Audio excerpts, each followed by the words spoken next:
मन हमें बांधता है ना, ये कल्पनात्मक भी बांध सकता है, बिना किसी व्यक्ति वस्तु स्थान के भी, ये बिना किसी के भी ये भय की रचना कर सकता है अंदर ही अंदर, ये बिना किसी बात के भी बात रचना कर सकता। अगर ऐसा हो गया तो फिर तो जीना मुश्किल हो जाएगा।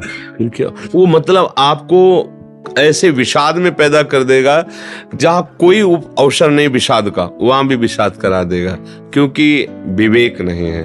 अगर विवेक है तो फट से काट देगा, जहां वो चैन बनाना चाहेगा ना फट से काट देगा। अगर ऐसा होगा तो भगवान है ना, वो रक्षा करेंगे। अगर ये नष्ट हो गया तो दूसरी व्यवस्था करेंगे। अनंत ब्रह्मांडों की रक्षा करते हैं, हमारे सर्व समर्थ भगवान है, वो तुरंत काट लेगा। अब इतना आश्रय है नहीं, सत्संग का अभी रंग चढ़ा नहीं, तो विवेक रूपी कैंची सही है नहीं, तो काट नहीं पाते। अगर विवेक एक क्षण में कट जाएगा, कोई घंटा में काट पाता है, कोई दिन में, कोई जीवन भर बनाए रखता है। ये वही आदमी है जिसने मुझे गाली दिया था, जीवन भर बनाए रखता है, और कोई एक सेकंड में काट दिया। ना, इसका कोई दोष नहीं है। मेरे किसी अवगुणों का सुधार करने के लिए, पाप का नाश करने के लिए भगवान इसे प्रेरित करके गालियां दिला रहे हैं। मंगल भवन है, जो कर रहे हैं अच्छा है, बस निकल। विवेक ने क्या किया? और अगर विवेक नहीं, हमने तो कुछ बिगाड़ना नहीं था, इसने गाली दिया। कभी तो अवसर आएगा जब मिलोगी जिंदगी में, तो तुमने 10 दिए ना, 100 देंगे तुम्हें। अब वो पकड़े बैठा हुआ है। अब विवेक है तो एक सेकंड में काट दिया। तो ये जो चिंतन है, ये तभी सुधरेगा जब भगवत चिंतन हो। इसीलिए हम कह रहे हैं, सबको अगर सुख की चाह है तो नाम जप करो, दूसरा उपाय कोई नहीं है। ये तुम्हारे किसी के आशीर्वाद से, फल फूल देने से, जंतुर मंतुर बांधने से कुछ नहीं। राधा राधा राधा राधा, अच्छे आचरण करो। कोई भी तुम्हारे साथ जो प्रतिकूल व्यवहार कर रहा है तो भगवान देख रहा है। जहां तक हो तहां तक अपनी बुद्धि से उससे बचने का उपाय करो। नहीं है तो ऐसे हो जाओ, हे भगवान आप देख लो, हम तो असमर्थ हैं, तो बहुत समर्थ हैं, वो सब देख लेंगे। भय क्यों करना है?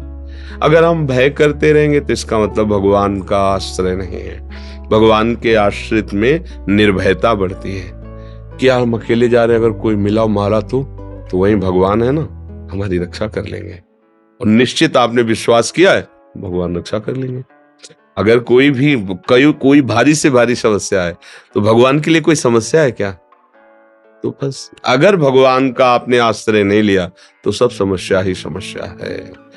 जिसको हम पति कहते हैं, प्राण प्रिय कहते हैं, वो ऐसी परिस्थितियों में उसकी बुद्धि हो जाती है कि अपने परिवार को जहर दे देता है। ऐसी परिस्थिति प्रकट हो जाती है कि जो प्रिय से प्रियजन है वो संबंध विच्छेद कर लेते हैं। जिनके सहारे हमने जीवन काटने की कोशिश की, वही हमें छोड़ देते हैं। ये क्या है? फिर भय ही तो है ना। अगर भगवान का आश्रय, सब में भगवान का भाव करो, तो अगर ऐसी स्थिति भी आएगी तो आपने भगवान को पकड़ा है। जैसे मीरा जी के पति राणा जी का शरीर पूरा हुआ, उनसे कहा आप अपना सुहाग उजाड़ो। नहीं, हमने इनके लिए सुहाग भरा ही नहीं था, ये तो श्री कृष्ण के लिए था। हमारे गिरधर अविनाशी, इसलिए मेरा सुहाग अविनाशी। बस तो कोई अब बिना भगवान के आश्रय, मेरी जो हृदय की बात और संतों की बात और शास्त्रों की बात, बिना भगवान के किसी को स्वप्न में भी सुख नहीं मिल सकता, पक्का समझ लो। अब चाहे आप उसे स्वीकार करें या ना स्वीकार करें, इसमें आप स्वतंत्र हो। भगवान ने भी आपको स्वतंत्र इस विषय में किया है।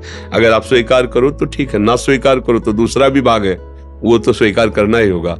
अधर्म आचरण करोगे उसका दंड मिलेगा आपको, यहाँ से लोक परलोक सब मिले। वो तो स्वीकार करने की जरूरत नहीं, तो मिलेगा ही। अगर इधर स्वीकार कर लिया तो वो नष्ट हो जाएगा और तुम्हें आनंद की प्राप्ति होगी। बस ये बात समझना है।